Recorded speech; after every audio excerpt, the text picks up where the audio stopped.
पवित्र श्रीमद् भागवत गीता, पवित्र चारों वेद, पवित्र कुरान शरीफ, पवित्र बाइबल, पवित्र गुरु ग्रंथ साहिब, पवित्र कबीर साहिब की वाणी में छुपे हुए गूढ़ रहस्य अर्थात तत्व को जानने के लिए कृपया अवश्य सुनिए जगत गुरु तत्वदर्शी संत रामपाल जी महाराज के मंगल प्रवचन। नगन निराशा तनकू त्रासा और पशु प्राणी स्वान समानी। कोई नंगे अंडे हैं, क्योंकि ये तो पशु कुत्ते भी अंडे नंगे, क्या इन्हें भगवान मिल जाएगा? शरीर ने त्रास देने लग रहे, यानी यथार्थ ज्ञान बिना नूडले ढोरे हैं। ये वेदा, ये भी व्यर्थ है। वेद पुराणी कथा कहानी पढ़ पढ़ भूले अर्थ न खुले। ओए होए, कहते वेद पुराण इनको पढ़ कर इनके अर्थ तो समझ में आए नहीं, खुले नहीं। और इनकी और कुछ कहानी बुना बुना कर बकवाद गढ़ रखी समाज में। वेद पुराणी कथा कहानी पढ़ पढ़ भूले अर्थ न खुले। यो भी बैदा है बैदे से भेद अलैदा। फिर क्या बताते हैं? सन्यासी बैरागी से बड़े ये तन पर छार लगाए हैं, छार माने राख को। और 500 नार 2500 लड़के ये धूमधार मचावे हैं। यो भी बैदा है बैदे से भेद अलैदा। यो भी बैदा, बैदा क्यों जाण्या सबने सतगुरु बैठे न्यू जाण्या। गरीबदास जी से पूछा कि आप सब ने बताओ यो भी गलत, यो भी गलत, ये भी गलत, तो आपने कैसे पता लग गया? तो गरीबदास जी फैसला कर रहे, हमने सतगुरु मिल गए न्यू जाण्या। क्योंकि परमात्मा सतगुरु का रूप धारण करके आते हैं, वो परमात्मा स्वयं थे कबीर साहब। और सतगुरु भी और परमात्मा भी वो आप ही है, सच्चा ज्ञान देने आते हैं। क्या कहते हैं? बैरागी सन्यासी से बड़े तन पर छार लगाए हैं। और 500 नार 2500 लड़के धूमधार मचावे हैं। क्या बताते हैं कि घर छोड़ गया। जैसे एक गरीबदास जी ने लिखा है, एक नारी त्याग दीनी 5 नारी गैल बे। पाया न द्वारा मुक्ति का सुखदेव करीबो सैल बे। एक औरत को ये बेचारे प्रेरित होकर ज्ञान से पुण्यात्मा घर त्याग कर चले जाते हैं। किस लिए? कि घर क्यों छोड़ा? कि उन्होंने अपनी पत्नी को त्यागा। किस लिए त्यागा? क्योंकि घर त्यागना कोई हंसी खेल नहीं, लेकिन परमात्मा की महिमा के सामने ये सारा संसार का सुख यूजलेस दिखता है। तो उस बूढ़ी आत्मा ने प्रेरित होकर घर त्याग दिया, जंगल में जा बैठा। अब किस लिए गया वो जंगल में, वन में? इसलिए गया कि घर पे उसकी पत्नी बाधक थी, उसमें उसकी आस्था बनी रही थी और वो भक्ति नहीं कर सका था। उसने अपने जुगाड़ में सोचा। ये परमात्मा कहते हैं, एक नारी त्याग दीनी और 5 नारी गैल बे। गैल माने विद, साथ। कौन कौन सी? काम, क्रोध, मोह, लोभ, अहंकार। ये नारी को आपने इसलिए छोड़ा, ही भक्ति बाधक थी। और ये है सबसे ज्यादा भक्ति बाधक है। तो इन 500 नारियां ने तो गेले फिर हर एक नारी छोड़कर जंगल में दा धूना लाया। What is use? बिना ज्ञान के डले नो ढोरे थे हम। परमात्मा कहते हैं फिर वहां जाकर बैठ गया। कबीर साहब कहते हैं, कबीर ये मन के मारे बन गए और बन तज बस्ती माँ। कह कबीर के करूं यो बन मन त माने ना। एक व्यक्ति ऐसे प्रेरित हुआ, 2 बच्चे थे छोटे छोटे, एक 2 साल का, एक 3 वर्ष का, एक 1 वर्ष का। प्रेरणा होगी, घर छोड़कर चला गया, साधु बन गया, फकीर। अब किसी संत का फंस गया। प्रेरणा देखो, साध परमात्मा के पाने की विधि संत बताते हैं, सबको पता है। वो फंस गया से नकली नाथ के, उसने पाट दिए कान, बना दिया बाबा, बड़ी बड़ी ढाडी लटा रखा दी। 12 वर्ष हो गए। फिर उसको कहा कि ले बेटा तू कुछ भिक्षा मांग ले। 12 वर्ष के बाद वो भिक्षा मांगने गया। एक माई खड़ी भिक्षा देने आई, उसको एक बहन, उसका छोटा सा बालक एक तरह तो गोदी में ले रही, एक उसका दामन पकड़ के, कमीज पकड़ के साथ साथ आ रहा है। एक हाथ में वह भिक्षा ले रही है और उसको डाल रही है। उसका वो अपनी पत्नी घर याद आ गया उस 12 वर्ष के बाद। उसने सोचा तू भी छोटे छोटे बालक छोड़ के आया था, और इस एकली औरत क्यों कर पाले भाई, इसका पति ना होता। उसको प्रेरणा फिर बढ़ गई, क्यों ज्ञान तो था नहीं, वो सुख के डले डोल रखा थे। वो तो ये क्या करा करें, बाहर जो संत है ना ये क्या करेंगे, इन भांग प्यावेंगे, इन्हें पता है जो समागी फिर बात जाएगा। तो उन्होंने मूर्ख बना के रखे, सुल्फा प्याए जाएंगे, वो लाए सुंठ पड़ा रहे उड़े। तो ऐसे उस दिन उसका उतर रहा होगा थोड़ा बहुत, वो याद आएगी इसके। उसने सोची अग बाबा मेरी पत्नी ने बालक कैसे पाले होंगे। तो उसके मन में जो काल प्रेरणा मन की इनो आ गई कि एक बार देख के ताना चाहिए, वो मर गया एक जीव है। तो वो चला एक बार अपने घर की तरफ, फिर मन में आई अरे छोड़े ने वो ली जाली, फिर 10 कदम इधर चला, फिर ने सोची रे देख कांड में की हरज है, यानी 6 बजे इधर चला 6 बजे इधर। आखिर में जोड़ी फेंक के उसने यही फैसला किया कि एक बार खेतों में देख आऊंगा मैं। खेत थे उनके, किसान था, कि वहां पता लग जाएगा, खेतों में काम कर रहे होंगे तो जीव है ना तो मर गए। तो उसने खेतों में जा रहा था, आवा था अपने खेत की तरफ, वहां उसकी पत्नी और उसका बड़ा छोटा भाई देवर, उसकी पत्नी का देवर यानी उस बाबा जी का भाई छोटा, वो खेतों में अपने अपने खेतों में काम कर रहे थे, बंटवारा कर रखा था। अब उसके देवर ने कहा उसकी अपनी भाभी ताई कि मेरा भाई आवे है। वह कहने लगी तू मजाक मत करा, अगर सारी अंत नहीं आई अच्छी बात लगे, मेरा क्यों याद दिवावे तू। उन्होंने बोला साची कहूँ देखो वो आने लग रहा। वह बोली ना ये तो बाबा जी है। वो बोला चाल तो लगे उससे कैसी, और हमारे खेता का नहीं बाबा के काम आने का हो पाओगा। वह बोली रहने दे। वो कहने लगा देख तू मेरा थोड़ा सा, वो बोली आ भी गया तो फिर जाएगा। ने बोला रखता मैं दूंगा इसने, पर मेरा थोड़ा सा साथ दे दे तू।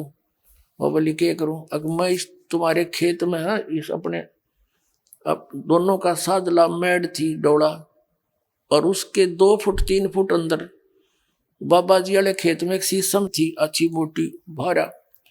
ने बोला मैं इसने कवाड़ियत काटूंगा, और तू शोर मचा दिए, अगर आज मेरा पति होता तो क्यों कर काट लेता, कैसे काट लेता तू मेरी की कर इस शीशम ने। आज मेरा धनी नहीं है ना, तो हर जगह अपनी जबरदस्ती करता है। वो बोली ठीक से। अब वो खेत में आली ले जाता, साथ में छोटा कुआड़िया उसके के शीशम कट्टे थी, वो उसका लाग गया मारने। वह लगी शोर मचाने कि क्यों काटे हमारी शीशम ने। वो ने कहा मेरे खेत में है। वन बोली झूठ बोला, देख 2 फुट हमारे खेत 4 फुट मेरे खेत में है। तो फिर उसने जो बतलाई हुई थी बात वह सारी ऊंची ऊंची लाग गई बोलने कि आज मेरा खसम होता तो तू के काट लेता, देख सरे हम हंगा कर रहा। बाबा जी ने सोचा ये मेरा भाई है या पत्नी है, इनका क्या झगड़ा हो रहा हो। एक ज्वार थी, ज्वार खड़ी थी ऊंची ऊंची खेती, उसका वहां का बढ़ गया, सुनते लो जानते के बोल रहे। उड़ा सुनी उन्हें सारी कहानी, बाकी तो भाई मारी शीशम न काट रहे हैं। तो वह कह रही थी कि देखो आज मेरा पति होता तू के काट लेता, देख सरेआम नो का मेरे खेत में। तो उसने सोची तो भाई बात बिगाड़ दी इसने, मारी शीशम काटे मारे खेत के में, और अपनी बतावे। एकदम बाहर आकर ने बोला रहे एक लिए नहीं है मैं भी आ लिया हूँ। अब उसका भाई उनके तो बात आपस में बतलाई हुई थी, वो बोला रहा तू कौन भाई बीच में ना बोला कर किसी का ना पिटेगा तू जा रहे थे। ने बोला मैं शीशम वाला हूँ। बाबा जी बोला, ने बोला जाता रहे तू शीशम वाला, मेरा भाई सा था तेरे कैसा, दाढ़ी थी ना मुँह उसके बकवादी आदमी भाग थे। वो बोला अच्छा डट जा। उड़ा खेतों में कोई नाई आ रहा था किसी के बाल काटने, उसके पास गया। ने बोला रे मेरी दाढ़ी मुझ काट फटाफट, अरे बाल काटे।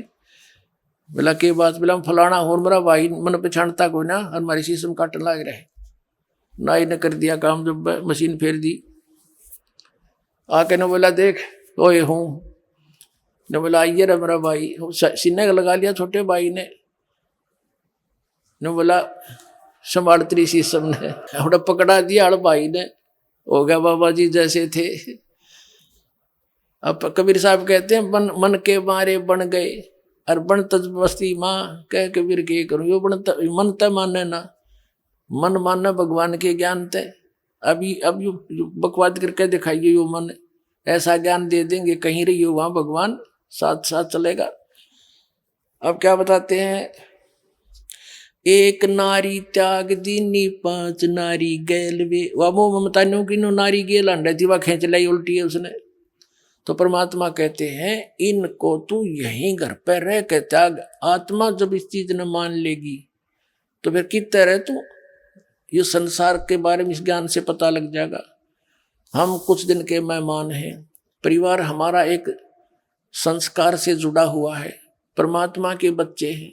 इनको हमने उस परमात्मा से दिए हुए जो मालिक देता है धन, उसके आधार से इनकी परवरिश भी ना करते हैं तो भी हम दोषी हैं। क्योंकि जैसे एक नौकर होता है और उस नौकर को मालिक पूरा जेब खर्च देता है उसके बच्चों के कपड़े लाने का, खाना खिलाने का, और उसमें से जब वो गलती करता है, उनकी नहीं सेवा करता है, तो फिर वो नौकरी से बर्खास्त हो जाएगा। उसको खूब पता होता है, तो वो अपने बच्चों से भी अधिक प्यार देता है मालिक के बच्चों को, और उसके द्वारा दिए हुए धन को उन्हीं पर व्यय करता है। तो इसी प्रकार ये सभी उस परमात्मा के संस्कारी अंश हैं। आपका कर्तव्य बनता है इनकी पालन पोषण उस मालिक के दिए हुए उसको धन से। लेकिन इनको अपने मानना यह आपकी मूर्खता है या अज्ञानता, ये इस ज्ञान से की चांदने से हट जाएगी। जैसे वो नौकरानी उन बच्चों को इतना प्यार करती है अपनों से भी के लगभग अपने जैसा ही, और जब उसको वहां से नौकरी छूट जाती है फिर झांकती भी ना उसकी तरफ। उसको पहले पता था मेरे नहीं है लेकिन मालिक के तो है, उनसे भी प्यार रखना है। तो ऐसे भाव बनेगा आपका एक दिन, ये सत्कर मान लियो, इस ज्ञान से बनेगा। और भक्ति की शक्ति आपके इस मन की बकवादों को स्थिर कर देगी ना, नो की नो बात है। तो फिर डगमग होने की जरूरत है ना पड़े। बकवाद, चोरी, जारी, ठगी और रिश्वतखोरी किस लिए करेंगे? कर्म फोड़ने। जब जो परमात्मा हमें देगा हमारे संस्कार में, और उससे भी अधिक देगा, भगवान मिल गया। हम 2 नंबर का काम करके पैसा इकट्ठा करेंगे, वो पैसा नहीं रहेगा आपका, और वो पाप न्यो के न्यो रह जाएंगे। ये बहुत लंबी कथाएं हैं। और तो जो दास आपको बताना चाहा था कि ये इस प्रकार उस परमात्मा की भक्ति से, ज्ञान से, और इस तत्व ज्ञान के अंदर ये सारा निर्णायक ज्ञान है। इससे आपको उस परमात्मा के पाने में घर बैठे ही सुविधा रहेगी। जैसे कबीर साहब कहते हैं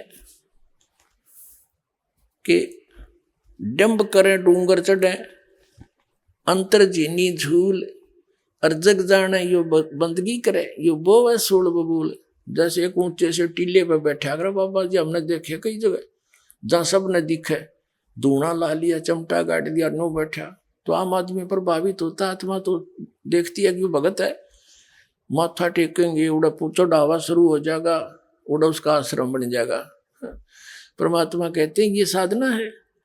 कहते हैं डूंगर डंब करें, पाखंड करें, डूंगर चढ़े, ऊंचे पे बैठेंगे, और अंतर जीनी झूल, अंदर न्योकी नो 5 नारी तैयार बैठी, और जग जाने यू बंदगी करे, भक्ति करे, यू बोवे सूल बबूल।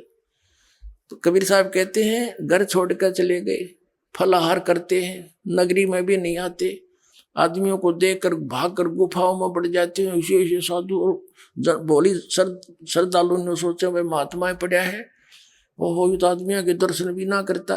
कबीर साहब कहते हैं केले की कोपीन है, तन पे कपड़ा भी नहीं, केले का पत्ता बांध रखा पर्दे पे, केले की कोपीन है, फूल फान फल खाई, और नर का मुख नहीं देखते, तू बस्ती निकट नहीं जाई। वो जंगल के रोज है जो मनुष्यों बिद के जाई, निस्तिन फिरो उजाड़ में नो भगवान पावे नाई। डेरे डंडे खुश रहो, खुश रे लेना मोक्ष, ये धरु प्रहलाद उधर गए, बता घर में के दोष। जिन धरु और प्रहलाद को तुम पार मानते हो, ये घर में रहे, इनका ब्याह हुआ, बालक बच्चे थे, फिर सत साधना करो जो जिस सतर की उनने करी और वो घर में करी, उनको तुम मोक्ष मानते हो। और जो साधना हम बताएंगे, डेरे डंडे खुश रहो, यदि घर छोड़कर जानते हैं या केवल बाल ब्रह्मचारी रहने से भगवान मिले, तो ये जड़न शब्द पहले मिले। तो दुराचार बुरा बताया भगवान ने। कहते हैं डेरे दंड है, खुश रहो, ये खुश रह लेना मोक्ष, थारे दर ऊपर प्रहलाद भी पार हो गए, फिर गृहस्थी में के दोष। तो इस प्रकार परमात्मा ने जो साधना बताई पुण्यात्माओं, ये सत्य है और शास्त्र अनुकूल है, इसको ग्रहण करो, अपना कल्याण करवाओ। बोलो सतगुरुदेव। परम पिता परमात्मा पूर्ण ब्रह्म सर्व सृष्टि रचनहार कबीर परमेश्वर जी की असीम कृपा से आप पुण्यात्माओं को ये सत्संग सुनने को प्राप्त हुआ। सौभाग्य है आपका, आपको ऐसे समय में मानव शरीर प्राप्त हुआ जिस समय में परमात्मा ने ये मोक्ष मार्ग, यथार्थ भक्ति मार्ग, सत्य साधना, सत्य ज्ञान अब सार्वजनिक करने का आदेश दे रखा था। पुण्यात्माओं, सत्संग में आने से प्राणी को ज्ञान होता है। ये मानव शरीर अन्य प्राणियों की तुलना में कितना भिन्न है, इसमें हमें कितनी सुविधाएं प्राप्त हैं, इसका कारण क्या है? वही आत्मा पहले मानव शरीर में थे, अब वो चले गए पशु और पक्षियों की योनियों में। वो क्यों चले गए और क्या हम नहीं चले जाएंगे? तो यदि हम भी उन योनियों को प्राप्त करेंगे तो कितना कष्ट आप जी को होगा। अब तो आप मानव शरीर प्राप्त हैं, सब सुविधाएं उपलब्ध हैं, जिस कारण से आपके कभी भी मन में ये बात नहीं आती कि जो प्राणी कुत्ते और गधे, बैल, भैंस, कीड़े मकोड़ों की योनियों में कष्ट उठा रहे हैं, ये क्यों इतना दुखी है? हमने एक साधारण सी सामान्य सी सोच बना रखी है कि ये तो कुत्ते गधे सूअर तो ऐसे ही दुख पाया ही करते हैं, और हम आगे चल पड़ते हैं, अपने विचारधारा को कहीं और ही सेट कर लेते हैं। ये सब अभाव किस कारण से है? ये सब सोच, ये हम इधर ध्यान नहीं देते। इसका कारण क्या है? इसका कारण है कि हमें सत्संग नहीं मिला, और सत्संग मिलता है सतगुरु से, और सतगुरु का अभाव हमारे लिए बहुत बड़ा हानिकारक रहा अभी तक। जब तक आप जी को सत्संग प्राप्त नहीं होगा, आपकी धारणा एक जन साधारण की तरह उन प्रतिदिन के कार्यों में ही बनी रहेगी, आपकी आस्था उन्हीं में बनी रहेगी। जैसा कि हमें तत्व ज्ञान होने से पूर्व हमारा जो दिनचर्या थी, जो हमारा उद्देश्य था, टारगेट था, वो क्या था?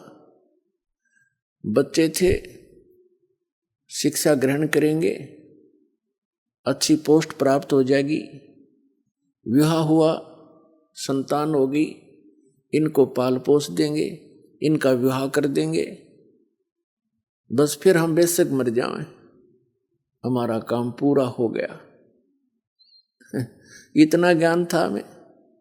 मानव जीवन का क्या इतना ही कार्य था? ये तो पशु पक्षी भी करते हैं और मनुष्य से ज्यादा प्यार से करते हैं। एक बंदरिया अपने बच्चे को सीने से लगाए फिरती है, उछल कूद मचाती रहती है। एक चिड़िया अपने बच्चे के, एक पक्षी अपने बच्चों को आहार खिलाता है, पहले जंगल से उन अपने मुख में भर के लाता उनके लिए और अपने मुख से निकाल कर उनको देता है। इतनी ममता उनके अंदर भी है। और यही कर्म अगर मनुष्य का था तो फिर क्या फायदा से मनुष्य जीवन को इतनी सुविधा देने का।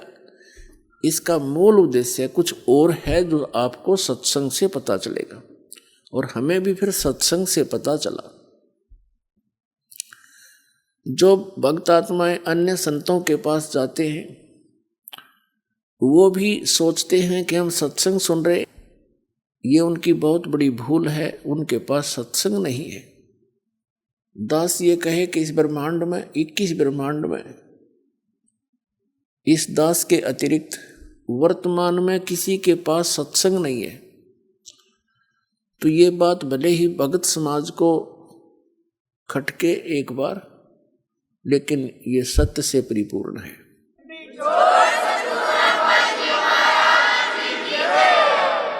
और धीरे धीरे इसकी सार्थकता, इसकी सत्यता आपके पास पहुंचेगी। फिर आप इस दास के इन वचनों को सुनकर आंखों से आंसू बहाया करोगे कि सचमुच वो ज्ञान था, उनको कह कह का पता नहीं, लाखों लोगों को भ्रमित किए बैठे हैं वो लोग। अब सत्संग है या असत्संग है, इसका ज्ञान कहाँ से होगा? उसके लिए परमात्मा ने स्वयं आकर के ज्ञान दिया है। कबीर भगवान ने, कबीर परमेश्वर जी ने। उस समय वो परमात्मा स्वयं सतगुरु रूप में आए थे, लेकिन वो परमात्मा भी थे। वो आते ही इस लोक में इस उद्देश्य से हैं कि मैं अपने बच्चों को, अपनी आत्माओं को अपनी जानकारी स्वयं बताऊं, सत्य सत्य बताऊं, सच्ची साधना इनको बताऊं। और ये इस साधना, इस विधि से करके, इस प्रकार मर्यादा में रह करके ये यहाँ काल के जाल से निकलकर सतलोक आ जावे। प्रत्येक युग में कबीर परमात्मा आते हैं और यही यथार्थ ज्ञान जो दास आपको सुना रहा है, ये उसी परमेश्वर कबीर जी का दिया हुआ है। और दास ने उन्हीं की कृपा से, कबीर परमेश्वर जी की रजा से, गुरुदेव की दया से इस ज्ञान को यथावत समझा है और वो आपको सुनाया है। यही ज्ञान परमात्मा चारों युगों में आते हैं, हमें सुनाने की चेष्टा करते हैं, लेकिन उस समय हम उस परमेश्वर पर विश्वास नहीं करते, क्योंकि सतयुग त्रेता द्वापर में हम दुखी नहीं होते। मानव दुखी नहीं होता, उसमें विशेष सुविधाएं रहती हैं। सतयुग में तो बहुत ही पुण्यकर्मी प्राणियों का जन्म होता है। वो पूर्व जन्म की भक्ति युक्त होते हैं। वो जो भी साधना गलत सलत जैसी भी करते रहते हैं, वो ये सोचते रहते हैं कि ये साधना हम कर रहे हैं, इनसे ही हमें ये सुविधाएं और सुख प्राप्त है। उसका कारण भी सत्संग का अभाव है। वो भूल जाते हैं कि प्रारब्ध में जो लिखा हुआ है आप जी को, केवल वही प्राप्त हो रहा है। वर्तमान की साधनाओं से आपको आगे मिलेगा जो तुम कर रहे हो। तो इस कारण से वे परमात्मा के उस यथार्थ ज्ञान को स्वीकार नहीं करते, क्योंकि वो दुखी नहीं। यही स्थिति त्रेता में, यही द्वापर तक रहती है। और कलयुग के प्रथम चरण में भी बहुत ही ठीक सी अच्छी सी आत्माओं का जन्म ही होता है, और यही दशा उनकी रहती है। दूसरा कारण ये होता है कि हम अशिक्षित होने के कारण सदग्रंथों से अपरिचित रहते हैं। और जो हमारे धर्मगुरु हुआ करते हैं और पहले थे, वे एक भाषा विशेष से तो परिचित होते थे, लेकिन सदग्रंथों की सत्य से, उस यथार्थता से वो अपरिचित होते थे। वो हमें केवल दंत कथा, लोक वेद सुनाया करते थे और अपना अज्ञान अनुभव ही हमें सुनाया करते थे और बोला करते वो संस्कृत। और सभी सदग्रंथ संस्कृत में ही लिपिबद्ध थे, भाषा संस्कृत में। तो हमने ये दृढ़ विश्वास था कि हमारे जो धर्म गुरु हैं, ये जो ज्ञान बता रहे हैं, ये विद्वान हैं, संस्कृत भाषा पढ़े हैं, इन्होंने सदग्रंथों को ठीक ठीक समझा है। 600 वर्ष पहले कबीर परमात्मा स्वयं आकर बताया कलयुग में प्रथम चरण में कि जो तुम्हारे धर्म गुरु हैं किसी भी धर्म मजहब के, ये अपने सदग्रंथों से भी परिचित नहीं है, ये कोरी झूठ बोल रहे हैं। इनका उद्देश्य केवल मनी मेक है, आपको भ्रमित करें। ये केवल पैसे के स्वार्थ के लिए आपको मिसगाइड करते हैं। जो ना करने की क्रियाएं आपसे करवाई जा रही हैं और जो ज्ञान ये बता रहे हैं वो व्यर्थ है, शास्त्रों के विरुद्ध है। ये तुम्हें तीनों गुणों की पूजा का विधान बताते हैं। जैसे हमारे आचार्य, पवित्र हिंदू धर्म के आचार्य शंकराचार्य, मंडलेश्वर, संत महाराज जितने भी थे, उन सबको परमात्मा कहा करते थे कि ये तुम्हें तीनों देवता, रजगुण ब्रह्मा, सतगुण विष्णु, तमगुण शिव जी की जानकारी भी सही नहीं दे रहे हैं। ये इनको, ब्रह्मा को छोड़कर भगवान विष्णु और भगवान शिव को, शंकर को ये अजरो अमर बताते हैं। इनकी मृत्यु नहीं होती। मृत्युंजय, कालज्य, सर्वज्ञ और सर्वेश्वर बताते हैं। ये झूठ बोलते हैं और इन तीनों गुणों की पूजा गलत है। कबीर परमात्मा, कबीर जी कहा करते थे, परमेश्वर जी, तीन देव की जो करते भक्ति, उनकी कदे ना होवे मुक्ति। गुण तीनों की भक्ति में ये भूल पड़ो संसारे। कहें कबीर निज नाम बिना कैसे उतरो पार। तो उस समय परमात्मा जो ये ज्ञान कहा करते थे कि इन तीनों देवताओं की भक्ति से, श्री ब्रह्मा, श्री विष्णु, श्री शिव जी की साधना से आप जी की गति नहीं हो सकती, आपका मोक्ष नहीं हो सकता। और जो नाम तुम्हें ये देते हैं, हरे राम हरे कृष्ण, राधे राधे श्याम राधे सीताराम, ओम नमः शिवाय, ओम भगवते वासुदेव नमः, और भी अन्य सहस्रनामा विष्णु जी का बना कर आपको दे रहे हैं, ये मंत्र वास्तविक नहीं है। और वास्तविक नाम के बिना जीव का मोक्ष नहीं हो सकता। रोगी है, उसको यथार्थ औषधि नहीं मिलेगी, उसका रोग कैसे नाश होगा। और उसको कोई ऐसे भांग खिलावा है और कहता है मैं तेरा रोग नाश की दवाई दे रहा हूं, तो वैद्य की औषधि को वैद्य ही बताता है। तो उस समय हम अशिक्षित थे, परमात्मा पर अविश्वास हुआ, उनके ज्ञान पर। और हमारे धर्म गुरु जो हमें टोटली सारा का सारा शास्त्र विरुद्ध ज्ञान और साधना समाधान बता रहे थे, उस पर हमें विश्वास रहा।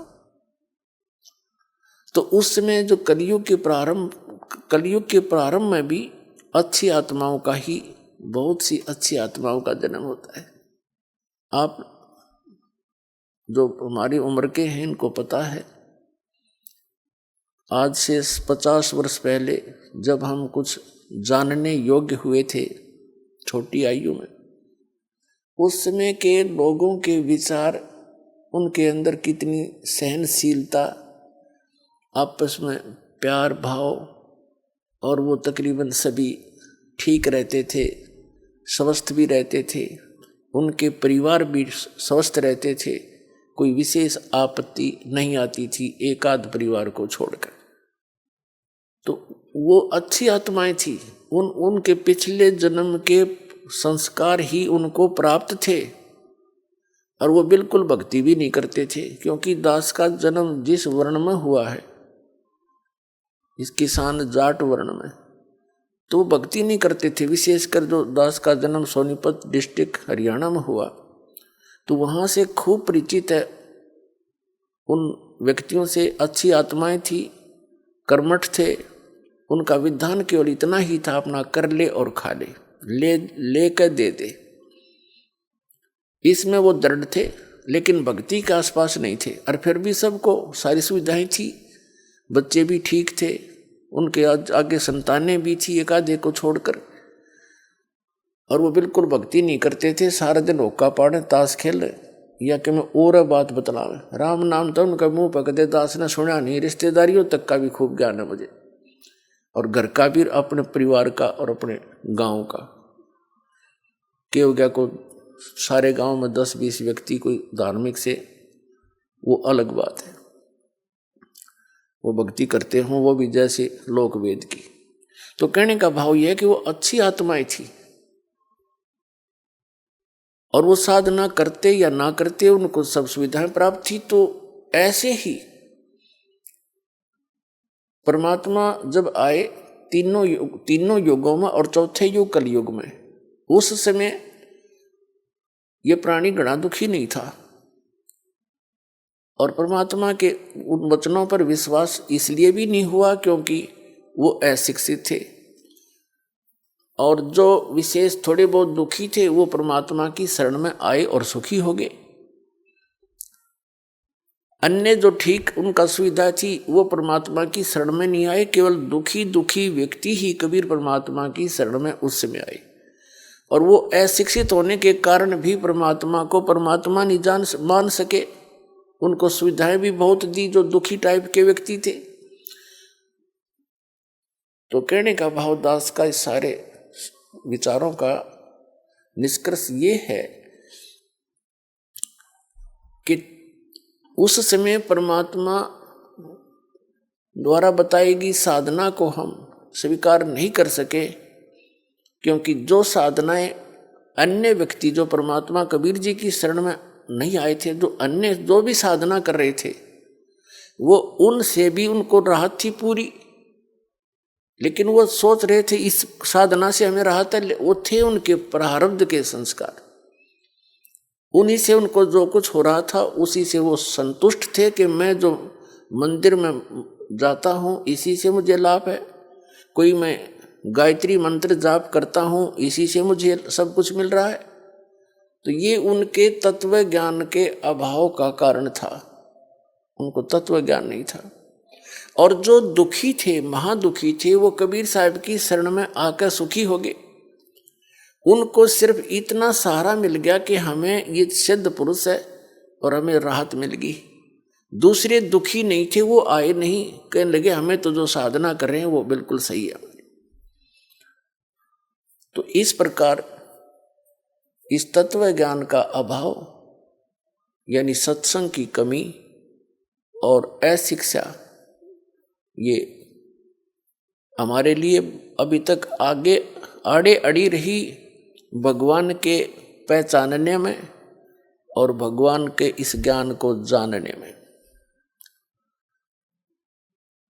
परमेश्वर कबीर जी ने 600 वर्ष पहले अपनी प्यारी आत्मा धर्मदास जी से कहा था कि धर्मदास, जब कलयुग की बिचली पीढ़ी का समय आएगा उस समय इनको शिक्षित किया जाएगा और उस समय इनको मैं पुनः आऊंगा और यथार्थ ज्ञान कराऊंगा। क्योंकि धर्मदास जी बड़े चिंतित थे, विशेषकर उस समय चिंतित हुए जिस समय परमात्मा ने एक लीला की थी कबीर जी ने, ये देखने के लिए कि जो मेरी शरण में आए हैं उसमें 64 लाख शिष्य कबीर परमेश्वर जी के हुए थे। सन 1398 में कबीर परमात्मा जी सतलोक से चलकर आए थे और काशी शहर लहर तारा तालाब के अंदर कमल के फूल पर एक शिशु रूप धारण करके वो प्रकट हुए थे। उनके कोई माता पिता नहीं। वहां से एक नीरू नीमा नाम के जुलाहा पति पत्नी थे, वो परमात्मा को, बालक को ले गए थे।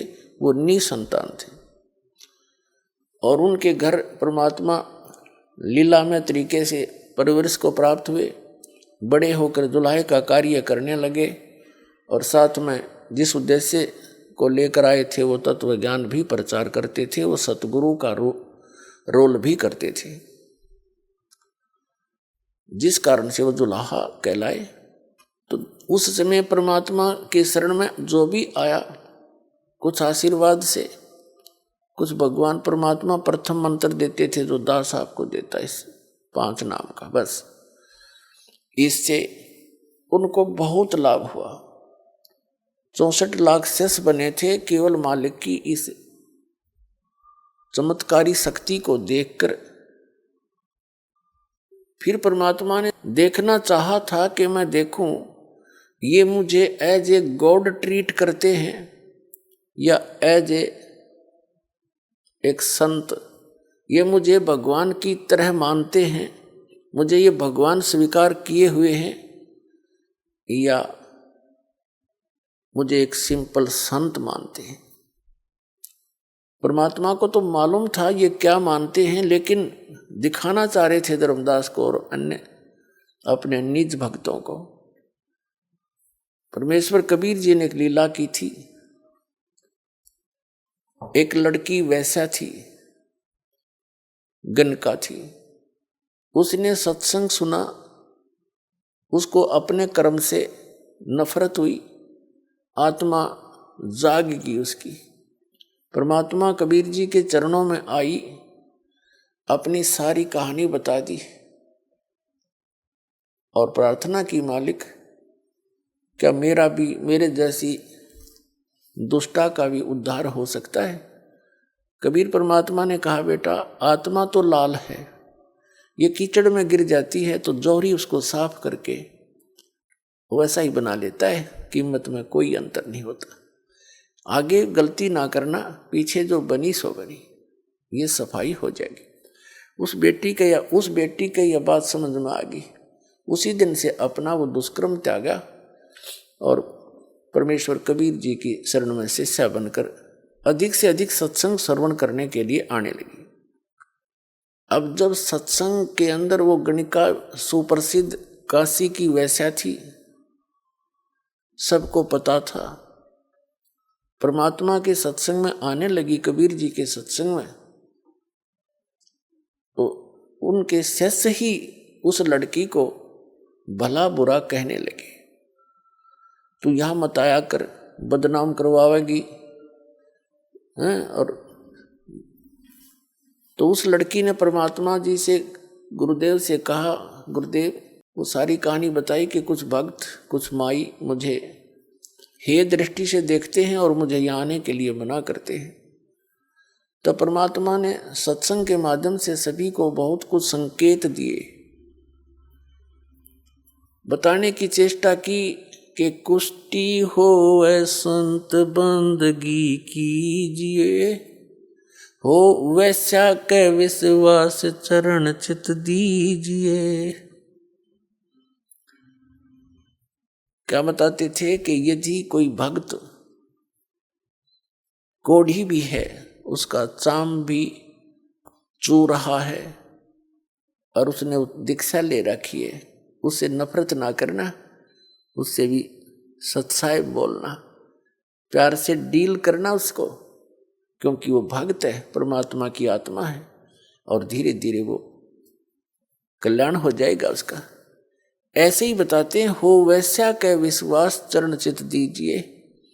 यदि कोई गणका भी हो और वो भगवान पर विश्वास रखती है, उसको भी एक भगतमती बहन रूप में ट्रीट करना, अपनी आत्मा में दोष देना देखना उसके प्रति, क्योंकि वो भगवान की बच्ची है।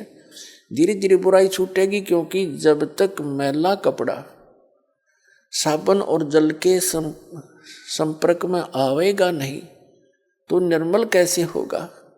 तो ये सत्संग एक जल और साबुन दोनों का काम करता है।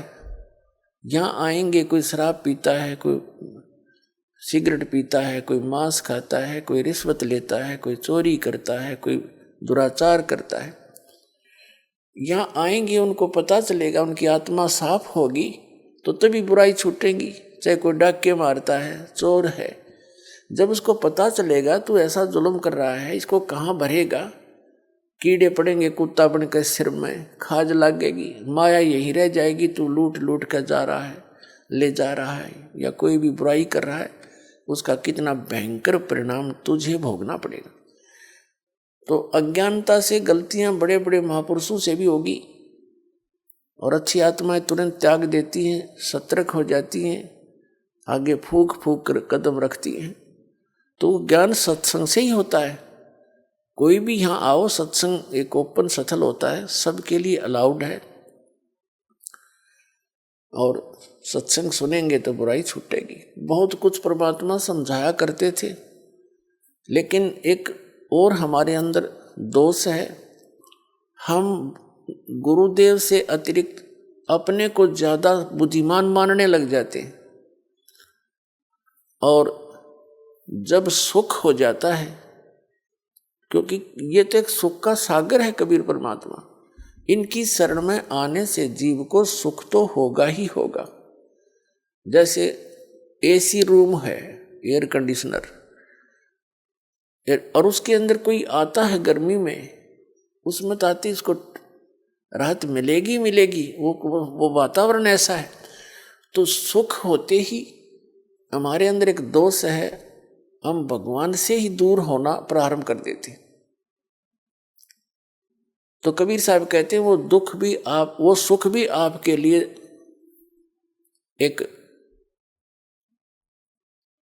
लिए जो है ना, एक बहुत बुरा सिद्ध हो गया, अभिशाप बन गया आपके लिए। तो यही कारण रहा कि वो लोग परमात्मा के सुने हुए वचनों पर अमल कम करने लगे, और अपने मते से अधिक व्यवस्था करने लगे सत्संग के अंदर। और ये सबसे बड़ी मार खाता प्राणी, अपना अपना मता नहीं चल सकता, या तो जो सतगुरु का आदेश हो उसी को सिरोधार्य रखे।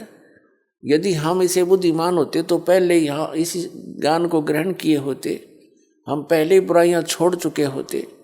ऐसा निर्मल ज्ञान जो परमात्मा कबीर जी ने दिया, ये हमें पहले ही प्राप्त होता। अब दो बात सीख ली विद्वान पाक के, और अपनी हिम्मती से फिर आप चलोगे, ये यहाँ ऐसा ठीक नहीं, यहाँ ऐसा होना चाहिए, खाक होना चाहिए। जो व्यवस्था सतगुरुदेव कराते हैं वो सिरोधार्य होनी चाहिए भगत के लिए, और जो आदेश थे वो सिरोधार्य होना चाहिए। भक्त भक्त ही होता है। तो नहीं, उनके गले उतरी नहीं यह बात, परमात्मा समझ गए कि ये अब भक्तिहीन हो गए हैं, क्योंकि गुरु जी के वचन की अवहेलना करने से नाम खंडित हो जाता है। इन सभी समीकरणों को देखकर परमात्मा ने एक दिन सोचा कि ला इनकी अच्छी तरह फड़क निकाल दूं, क्योंकि जो आत्मा कोई बुराई घनी कर रखी हो तो उसने अपने पाप दिखाई देते हैं। वो ज़्यादा से ज़्यादा सत्संग अटेंड करता है, ज़्यादा से ज़्यादा सेवा करने की चेष्टा करता है, और जैसा उसका सामर्थ्य है वो दान धर्म भी खूब करने की चेष्टा करता है। तो बहन जो गणिका थी वैसा थी, वो परमात्मा के अति निकट आकर के सत्संग सुनती थी, मुँह की तरफ देखती रहती थी भगवान के वचनों को, क्योंकि उसने तो ज्ञान कदे सुना नहीं था। उसकी तो आत्मा प्यासी थी, 50 साल की उम्र होली थी उसकी, सारे बुराई करते करते।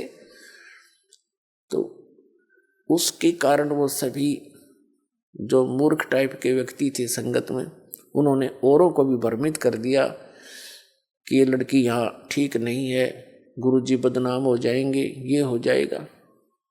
तो परमेश्वर कबीर जी ने सोचा लाइन की फटक निकाल दूं। यदि मुझे ये अपने ही जैसा मान रहे हैं तो फिर इनको मेरे साथ रहने की आवश्यकता ही नहीं है। एक दिन कबीर परमेश्वर जी ने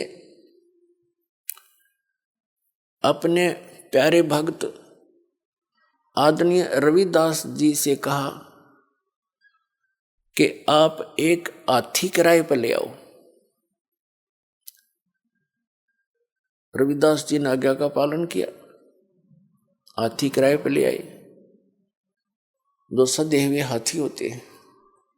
और उस लड़की से कहा, गणका से वैश्या से बेटी तू कल अपना सारा सुंदर कपड़े पहनना, सब आभूषण लगा करके और मेरे पास आना।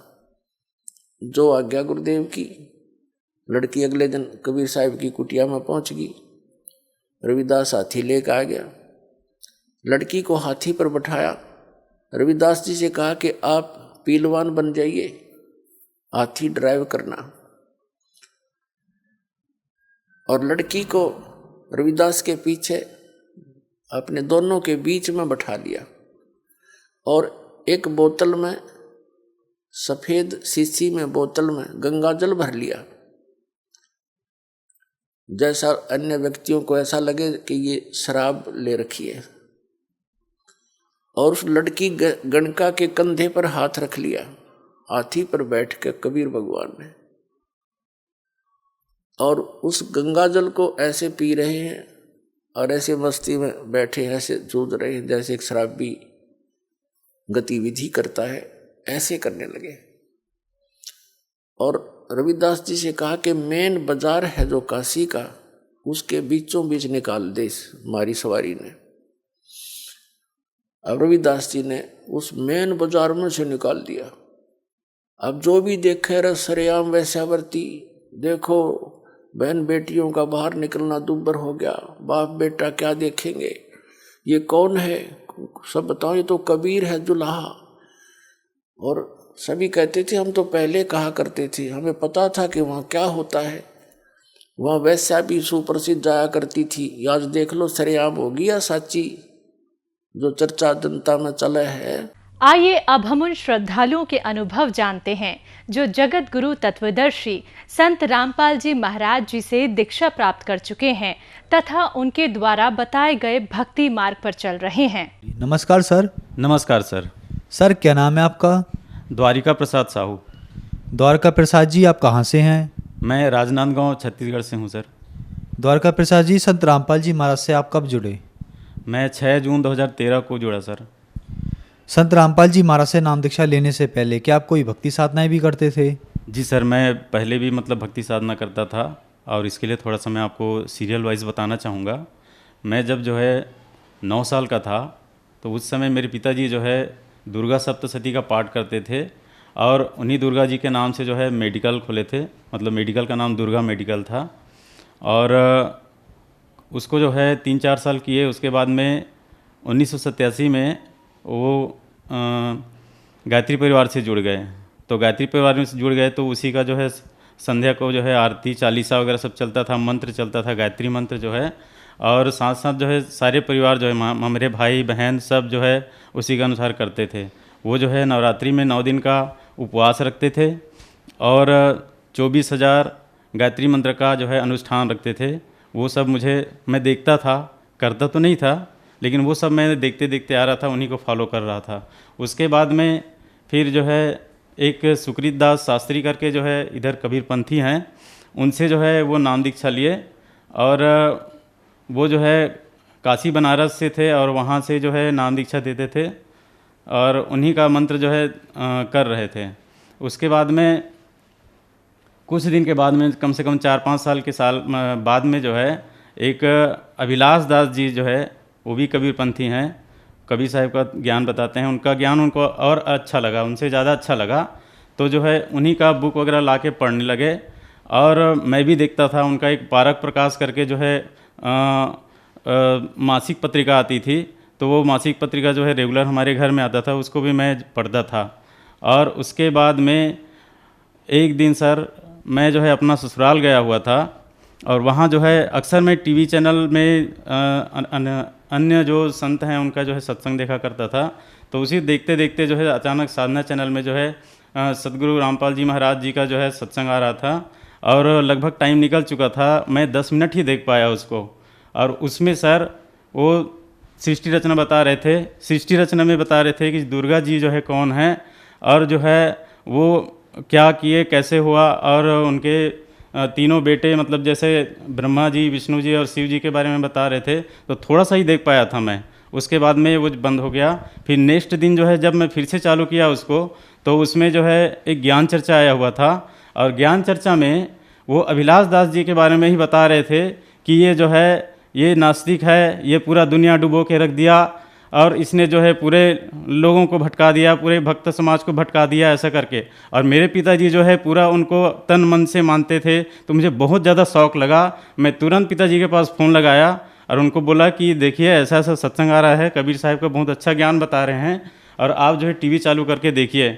तो उस दिन तो वो खोजते रह गए, चैनल को नहीं लगा पाए। फिर नेक्स्ट दिन लगाए, उस दिन संडे था, तो उस दिन जो है आधा देखे, उनको भी लग गया कि नहीं जो है हम लोग जो कर रहे हैं वो सही नहीं है। तो उसके बाद में फिर हम लोग लगातार सत्संग देखना शुरू किए संत रामपाल जी महाराज का, और मार्च से लेकर के जून महीने तक जो है हम लोग सत्संग देखे। और सत्संग देखने के बाद में ये तय किए कि अब हमको बरवाला जाना है। उस बीच में जो है मेरे मामा ससुर परिवार में जो है 2-3 लोग दीक्षा लेकर के आ गए थे। वो लोग भी बताए कि बहुत अच्छा संत है, हमको ज्ञान गंगा पुस्तक भी दिए थे, उसको भी पढ़े थोड़ा बहुत, और उससे लग गया कि नहीं अब जो है इसके अलावा और कोई है ही नहीं। और इतना हम जो भटक रहे थे अभी तक जो है, तो हमको तो सही भक्ति अभी तक मिला ही नहीं था सर। तो उसके हिसाब से जो है हम लोग जो है, मैं, मेरे पिताजी, मेरी मिसेज और मेरे एक बच्ची जो है वो उस समय 2.5 साल की थी, और एक बच्ची जो है 6 महीने की थी। तो इतना हम लोग जो है एक साथ जो है बरवाला गए। बरवाला में जाकर के फिर नाम दीक्षा लिए सदगुरु रामपाल जी महाराज जी से। सर, संत रामपाल जी महाराज से नाम दीक्षा लेने के बाद क्या आपको कोई लाभ भी प्राप्त हुए? जी सर, मुझे बहुत लाभ हुआ सर। मैं क्या बताऊं सर, मैं जो है सोच भी नहीं सकता था कि ऐसा मुझे लाभ होगा। लेकिन अब कुछ जो है मेन आपको बताता हूं मैं। मेरी बेटी जो है वो कुपोषित हो गई थी, उनका वेट जो है बहुत कम हो गया था। तो उसके पहले भी जो है हम लोग बहुत उसका दिखाए थे, सब झाड़ा फूंका करवाए थे, और जो है तांत्रिकों के पास भी लेके गए थे। उसको बोलते थे कि मतलब बाहरी हवा लग गया है या कोई उसके पीछे लगा हुआ है। तो इस तरह से जो है बहुत पैसा जो है वही सब झाड़ा फूंका में जो है खर्च कर दिए। उसके बाद में जब संत रामपाल जी महाराज जी से नाम दीक्षा लेके आए, तब उनको लाभ होना शुरू हुआ, और जो है वो पूरी ठीक हो गई, नॉर्मल उनका वेट आ गया। और एक बार जो है उनका जो है कमर में फोड़ा हो गया था, और उसके वजह से पैरों में सूजन हो गया था, चल नहीं पाती थी। तो हमने अरदास लगाया संत रामपाल जी के महाराज के पास, और अरदास लगाने के बाद में अगले ही दिन जो है जो उठ नहीं सकती थी बिस्तर से, वो खुद चल के आई सर हमारे पास में, मेरी बच्ची जो है। ये संत रामपाल जी महाराज का जो है कृपा हुआ, उनका लाभ मिला। और उसके बाद में एक बार मैं जो है बाइक से गैस सिलेंडर लेकर के जा रहा था। एक केनाल बना हुआ है, बड़ा सा केनाल था, और केनाल के साइड चल रहा था। गर्मी का दिन था, और जो है वहाँ पर जो है धूल फूट चुका था, उसमें रास्ते में जो है कच्चा रास्ता था।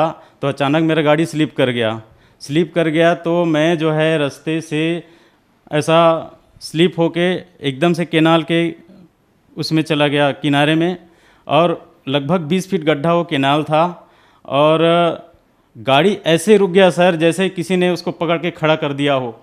और मैं तो जो है सोच में पड़ गया कि मैं बिल्कुल आज तो मेरा जो है आखिरी था, अगर मैं गिर जाता नीचे केनाल में तो गाड़ी सहित में चला जाता मैं।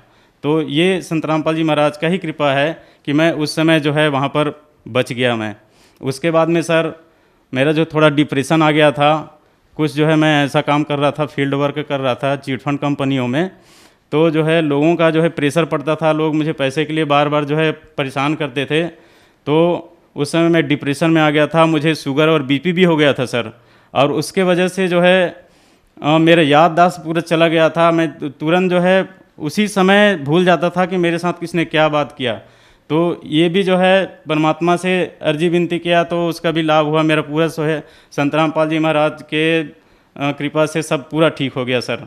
और उसके बाद में मुझे धन लाभ भी हुआ, और बीच बीच में संत रामपाल जी महाराज की कृपा से जो है कुछ कहीं कहीं पर मुझे हेल्प मिलता रहता है। और गुरुजी जो है खुद जो है मैं जहाँ आसन बनाया हूँ, पूजा स्थान बनाया हूँ, उस जगह में जो है पैसा छोड़ चले जाते हैं सर। एक बार अभी की बात बता रहा हूँ आपको, कुछ दिन पहले जो है मुझे 600 रुपये मिले थे, जबकि वो पैसा किसी भी नहीं रखा था। और नए नए 600 रुपए के नोट वहाँ पर रखे हुए थे। उसके पहले एक बार जो है मेरी डायरी में 500 के 7 नोट जो है एक साथ ऐसे रखे हुए थे पूरा, और उन 7 नोट जो है नया नोट था, बिल्कुल नया। और इस तरह से धन लाभ भी मुझे बहुत हुआ है सर। और मैं अभी जो है भक्ति कर रहा हूँ और मुझे जो है मैं बिल्कुल ठीक हूँ सर हर प्रकार से। सर जैसे कि आपने बताया कि आप 9 साल की उम्र से दुर्गा पाठ करते थे, फिर 12 साल की उम्र में आप गायत्री परिवार से जुड़े, और 15 साल की उम्र में आप दामाखेड़ा पंथ से जुड़े, फिर 18 साल की उम्र में आप अभिलाष दास जी से जुड़े। समाज में आम धारणा है कि गुरु नहीं बदलना चाहिए, गुरु बदलना पाप है, लेकिन फिर भी आपने गुरु बदला, तो क्या ऐसा कर सकते हैं, या ठीक है क्या? ये बिल्कुल ठीक है सर। ठीक इसलिए है कि जैसे हम अगर किसी बीमारी से ग्रसित हैं, एक डॉक्टर से हमारा इलाज नहीं हो पाता तो हम दूसरा डॉक्टर ज़रूर करते हैं, दूसरा हॉस्पिटल में जाते हैं। उसी तरह से जो है अगर हमारे जो है सही राह पे नहीं है, हमको सही ज्ञान नहीं है, सही भक्ति मालूम नहीं है, और जो सामने वाला गुरु भी जो सही नहीं बता पा रहा है, तो उस गुरु को त्याग देना ही उचित है। इसमें कहा गया है कि जब तक गुरु मिले न साचा, तब तक गुरु करो 10 पाँचा, ऐसा कहा जाता है। तो उसके हिसाब से बिल्कुल सही है सर, गुरु बदलना चाहिए, इससे कोई दोष नहीं है। सर कबीर साहब जी को समाज में एक संत, एक कवि की उपमा दी जाती है, लेकिन संत रामपाल जी महाराज उन्हें परमात्मा भगवान की उपमा देते हैं, ऐसा क्यों है सर? इसलिए सर कि वो ज्ञान अभाव से सिर्फ उसको संत और कवि के रूप में देखा जाता है सर।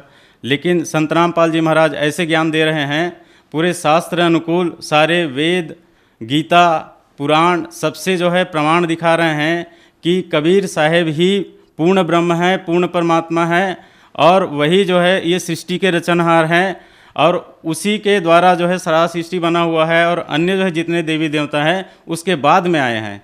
तो सर वही पूर्ण ब्रह्म है और वही पूजा के योग्य हैं। ये जो है संत रामपाल जी के द्वारा ही हमको पता चला सर। सर जो श्रद्धालु आज आपको देख रहे हैं, खास करके दामाखेड़ा पंथ वाले, आप उनके लिए क्या कहना चाहेंगे? उनके लिए मैं यही कहना चाहूँगा सर कि आप जो ज्ञान लेकर के चल रहे हो दामाखेड़ा पंथ से, उस ज्ञान को सही में सदग्रंथों से मिलाइए, और संत रामपाल जी महाराज जो ज्ञान बता रहे हैं उससे मिलाइए, और देखिए कि सही में जो है क्या है, सच्चाई है, और उस सच्चाई के अनुसार जो है अपना जो है एक दिशा निर्धारित कीजिए, और उसके हिसाब से आप जो है अपना सही भक्ति प्राप्त करके जो है भक्ति करिए, तभी जो है सफल है। नहीं तो फिर ऐसे तो कितना समय गुजर गया सर। दामाखेड़ा पंथ जो है जहाँ से शुरू हुआ है, जहाँ तक मुझे जानकारी है, संत रामपाल जी महाराज के द्वारा ही मुझे पता चला है कि जो है धनी धर्मदास साहेब के द्वारा ही ये पंथ चला हुआ है उनका। और जो ज्ञान और भक्ति उस समय चल रहा था वो धीरे धीरे आज के समय में जो है पूरा जो है वो ख़त्म हो चुका है, और वो खाली जो है एक टाइम पास हो रहा है, उसमें लाभ कुछ भी नहीं है सर। उसमें सारे जो है कबीर साहिब के विरुद्ध ज्ञान दे रहे हैं, और सिर्फ अपना जो है रोजी रोटी अपना दुकान चला रहे हैं सर, और कुछ भी नहीं है उसमें। सर संत रामपाल जी महाराज से नाम दीक्षा कैसे ली जा सकती है? संत रामपाल जी महाराज से नाम दीक्षा ऐसे ली जा सकती है, बहुत सारे टीवी चैनलों पर जो है सत्संग आ रहा है, उन सत्संगों में नीचे एक पीली पट्टी चलती है, पीली पट्टी में जो है आश्रम का नंबर दिया हुआ रहता है। उस नंबर पे आप फ़ोन लगा के अपने नज़दीकी नामदान केंद्र पता कर सकते हैं, और वहाँ पर जो है संत रामपाल जी महाराज जी से नाम दीक्षा ले सकते हैं। धन्यवाद सर। सत साहेब।